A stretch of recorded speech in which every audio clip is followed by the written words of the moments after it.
Welcome to the slop farm. Enjoy the video.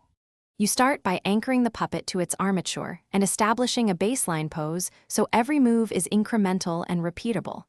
Once secured, lock major joints lightly so you can nudge limbs without losing structure.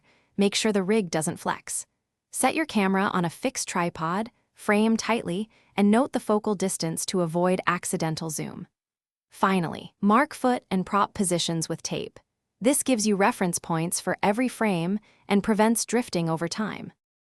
You proceed by making fine, controlled increments, 1 to 3 millimeters per frame for natural motion, larger for exaggerated action.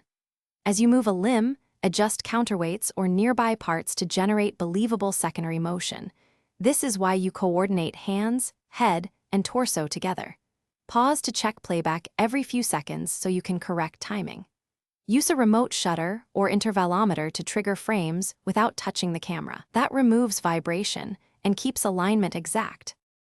You finish by reviewing the sequence at the intended frame rate to spot timing issues and jitter, then correct or reshoot the offending frames.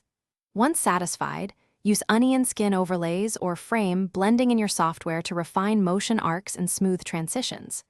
Export at 24 frames per second for cinematic flow, and if slight drift remains, apply digital stabilization sparingly.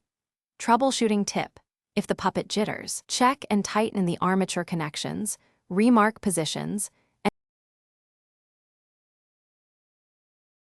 Thanks for watching. Consider subscribing if we helped you today.